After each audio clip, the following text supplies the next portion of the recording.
Assalamualaikum warahmatullahi wabarakatuh. Semoga sehat selalu Sobat dosen. Pada pertemuan kali ini saya akan membahas terkait dengan materi mata kuliah keselamatan dan kesehatan kerja atau yang biasa kita singkat dengan K3. Mengapa K3 ini menjadi sebuah bahasan bahkan menjadi mata kuliah dasar di beberapa jurusan keteknikan? Ya, kita melihat dari potensi kemudian resiko yang ada pada setiap pekerjaan. Jadi, setiap pekerjaan itu pasti memiliki sebuah resiko kegagalan. Apapun pekerjaan itu, apapun jenis proyeknya, apa yang sedang kita lakukan, bahkan kita sedang berjalan atau kita sedang olahraga lari di pinggir jalan, itu punya saja ada resiko kecelakaan. Nah, salah satu resiko pekerjaan adalah kecelakaan kerja atau work accident yang berakibat pada kerugian. Tentunya dalam setiap pekerjaan kita selalu memiliki SOP-SOP agar pekerjaan tersebut tidak menimbulkan sebuah kecelakaan yang mengakibatkan kerugian.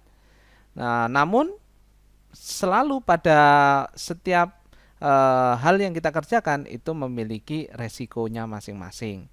Nah, kerugian yang diakibatkan oleh kecelakaan kerja ini bisa terjadi dari dua hal, yaitu yang pertama adalah resiko terhadap bisnisnya atau kerugian terhadap bisnis seperti rusaknya bahan baku, rusaknya alat, tidak berfungsinya sebuah sistem, kemudian waktu untuk pekerjaan itu semakin molor dan lain sebagainya. Atau kerugian dalam bentuk personal nih, seperti cacat fisik, cacat mental, sakit dan lain sebagainya. Untuk itu perlu adanya implementasi K3 yang harus terpadu dan dilaksanakan oleh semua orang yang ada dalam lingkungan perusahaan atau pekerjaan. PT Jam Sostek sendiri mencatat pada tahun 2013 terjadi sebanyak 103.285 kasus kecelakaan. Nah, degradasi keselamatan ini juga semakin meningkat akibat adanya transisi dari masyarakat agraris, masyarakat pertanian dan perkebunan yang kita sebut sebagai low risk society menuju ke masyarakat industri atau kita sebut sebagai high risk society. Kenapa? Ya karena pada masa saat ini kita sangat dekat dengan yang namanya teknologi. Kita sangat dekat dengan yang namanya mesin. Dan mesin serta teknologi tersebut sangat berdampingan erat dengan kehidupan kita dan kita harus meningkatkan kewaspadaan karena resiko kegagalannya semakin tinggi. Nah, kecelakaan berdampak pada daya saing tingkat global dan sebagian masyarakat masih merasa bahwa K3 itu tidak penting dan bahkan dianggap sebagai barang mewah. Kalau rekan-rekan pernah masuk ke gedung bertingkat, di setiap tingkatnya itu seharusnya sudah ada alat pemadam kebakaran atau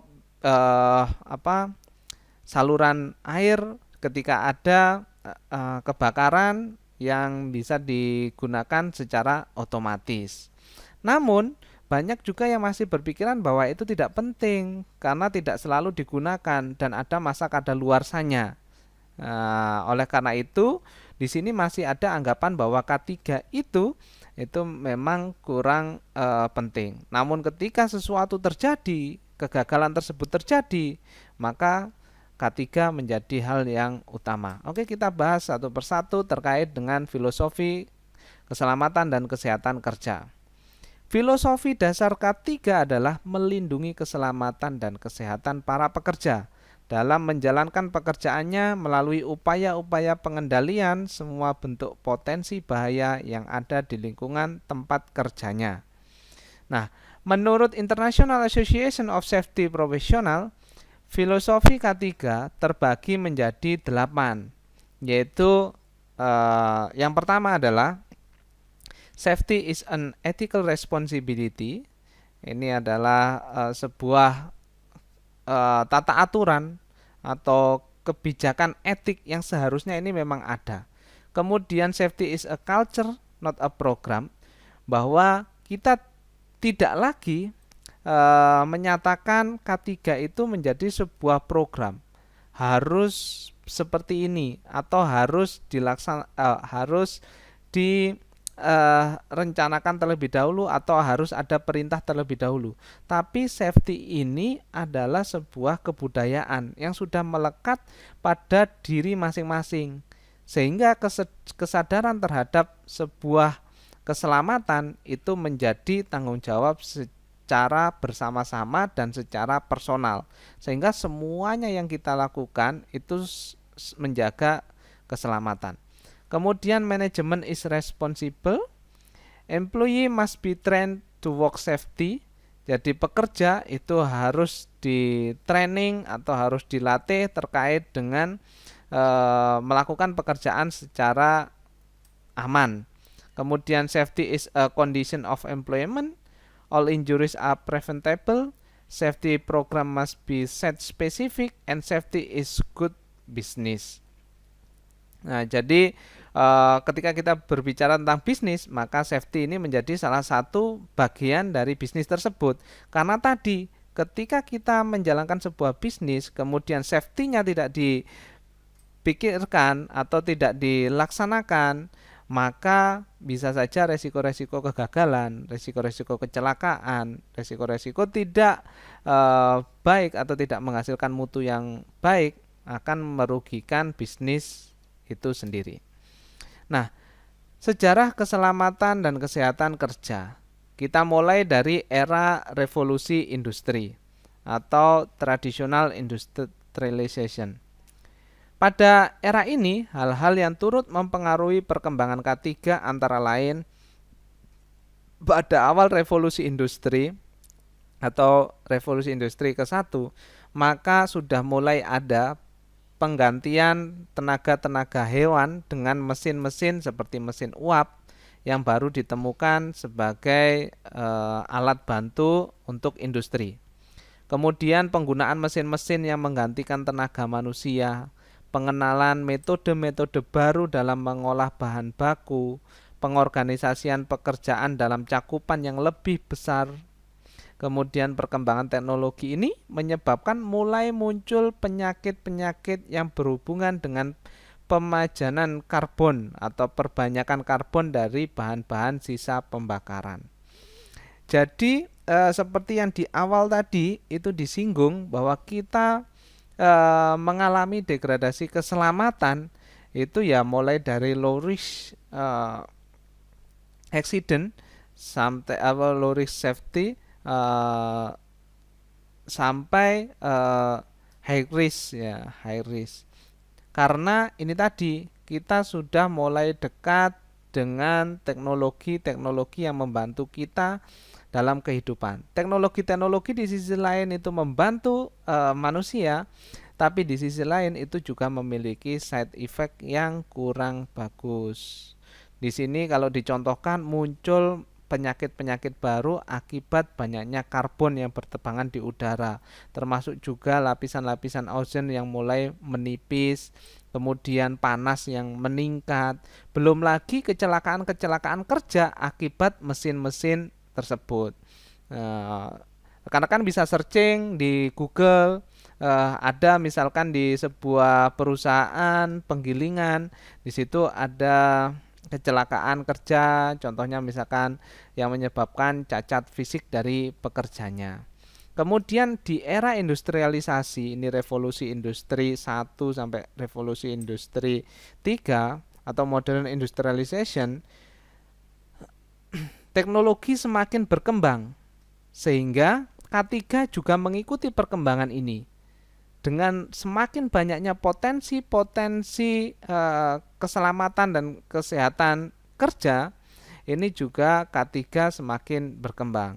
Kemudian perkembangan pembuatan alat pelindung diri mulai dikembangkan. Ada safety device dan interlock dan alat-alat pengaman lainnya yang turut berkembang. Kemudian sekarang kita menuju ke pengertian keselamatan dan kesehatan kerja. Kalau konsep lama, kecelakaan merupakan nasib sial dan merupakan resiko yang harus diterima. Nah, ini mungkin kecelakaan itu adalah takdir bagi seseorang, merupakan nasib sial, dan itu harus diterima. Tidak perlu kita evaluasi lebih jauh lagi. Kemudian tidak perlu berusaha mencegah, karena kalau ada kecelakaan yaitu sudah nasib. Itu pemikiran konsep-konsep yang dahulu kala. Kemudian masih banyak pengganti pekerja. Jadi tenang aja kalau misalkan satu tidak bisa melanjutkan pekerjaan, masih banyak pekerja-pekerja lainnya. Kemudian membutuhkan biaya cukup tinggi untuk menciptakan sebuah culture atau perlengkapan-perlengkapan kesehatan dan keselamatan dan kesehatan kerja di dunia industri. Dan yang terakhir adalah menjadi faktor penghambat produksi, karena ada SOP-SOP yang harus dilaksanakan untuk K3 ini. Nah, konsepnya berubah, dan konsep masa kini adalah memandang kecelakaan bukan sekedar sebuah nasib.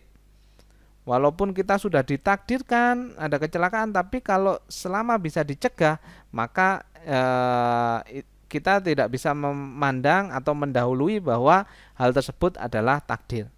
Kecelakaan pasti ada penyebabnya sehingga dapat dicegah. Jadi sebelum kecelakaan terjadi, faktor-faktor yang berpotensi untuk menghasilkan kecelakaan tersebut, menghasilkan faktor loss atau kerugian tadi, itu secepatnya itu dicegah. Kemudian penyebab lainnya adalah personal factor 80-85% dan environment factor ada 15% sampai 20%. Jadi memang kecelakaan kerja itu berasal dari yang terbanyak adalah dari personal faktornya atau kesalahan diri sendiri. Kemudian yang selanjutnya, kecelakaan selalu menimbulkan kerugian dan peran pemimpin sangat penting dan menentukan. Jadi dalam sebuah manajemen, pimpinan harus memiliki kesadaran bahwa keselamatan dan kesehatan kerja dalam pekerjaan dalam industri itu menjadi suatu hal yang sangat penting. Pengertian keselamatan dan kesehatan kerja. Kita mulai dari keselamatan atau safety. Keselamatan kerja diartikan sebagai upaya-upaya yang ditujukan untuk melindungi pekerja, menjaga keselamatan orang lain, melindungi peralatan, tempat kerja dan bahan produksi, menjaga kelestarian lingkungan hidup, dan melancarkan proses produksi. Jadi itu adalah ruang lingkup dari keselamatan. Selanjutnya, ruang lingkup dari kesehatan adalah upaya-upaya yang ditujukan untuk memperoleh kesehatan yang setinggi-tingginya. Jadi potensi bahaya terhadap kesehatan dalam dunia kerja itu ada. Oleh karena itu, selain harus selamat, juga dalam melaksanakan pekerjaan, para pekerja ini juga harus sehat. Secara umum, K3 adalah suatu upaya perlindungan agar karyawan atau tenaga kerja selalu dalam keadaan selamat dan sehat selama melakukan pekerjaannya di tempat kerja. Oke, kemudian peraturan tentang kesehatan dan keselamatan kerja. Nanti rekan-rekan bisa searching karena sudah banyak dan sudah disiapkan oleh pemerintah terkait peraturan ini, karena mengingat pentingnya K3. Ada undang-undang yang terkait K3, peraturan pemerintah terkait K3, peraturan menteri terkait K3, keputusan menteri terkait K3, instruksi menteri terkait K3, dan surat edaran dari Ditjen Pembinaan Hubungan Industrial dan Pengawasan Ketenaga Kerjaan terkait K3. Jadi Indonesia memiliki perhatian serius terhadap keselamatan dan kesehatan kerja. Tinggal implementasinya saja di lapangan bagaimana. Seperti yang disampaikan sebelumnya bahwa K3 jangan dijadikan sebuah proyek, tapi K3 jadikan sebuah kebudayaan. Oke, tujuan penerapan K3 sendiri yaitu kita mengacu pada Undang-Undang Nomor 1 Tahun 1970 tentang keselamatan kerja. Antara lain ada 3, yaitu yang pertama, melindungi dan menjamin keselamatan setiap tenaga kerja dan orang lain di tempat kerja. Jadi dalam sebuah tempat kerja semuanya harus terjamin untuk selamat dan sehat. Kemudian menjamin setiap sumber produksi dapat digunakan secara aman dan efisien. Dan yang terakhir, meningkatkan kesejahteraan dan produktivitas nasional. Setelah mendengarkan penyampaian terkait dengan pengantar K3, maka selanjutnya di sini challenge yang diberikan kepada rekan-rekan adalah rekan-rekan diminta untuk membuat kelompok yang terdiri dari maksimal 3 mahasiswa, dan tugasnya adalah mendeskripsikan, memberikan beberapa contoh deskriptif terkait dengan kecelakaan akibat kerja dan penyakit atau resiko penyakit akibat kerja yang ada di sekolah menengah kejuruan. Oke, jadi objek tempat K3 ini ada di SMK, maka menurut rekan-rekan atau masing-masing kelompok ini, kecelakaan akibat kerja yang akan muncul atau mungkin muncul atau beresiko atau berpotensi di SMK apa saja, kemudian penyakit atau resiko penyakit yang muncul akibat kerja di SMK apa saja. Setiap kelompok bisa berbeda-beda. Nanti silahkan dijelaskan terlebih dahulu situasinya seperti apa. Situasi ini mulai dari sekolahnya, sekolah model seperti apa, kemudian di sana ada kompetensi keahlian atau jurusan apa saja, kemudian berada di lab apa secara detail, kemudian kira-kira permasalahannya apa, resiko kecelakaan apa, kemudian resiko penyakitnya apa, kemudian menurut standar K3 apa yang harus diperhatikan agar resiko terkait dengan kecelakaan kerja, terkait dengan keselamatan dan kesehatan kerja tadi itu menjadi berkurang atau kita minimalisir hal-hal negatif terkait dengan K3. Seperti itu rekan-rekan, silahkan dituliskan sesuai dengan perintah atau silahkan diupload filenya ini pada link yang telah disediakan. Silahkan dilihat di si Pejar. Oke, seperti itu saja rekan-rekan pada pertemuan kedua kita ini. Sampai ketemu di pertemuan berikutnya. See the future, be the future. Salam meja dosen. Assalamualaikum warahmatullahi wabarakatuh.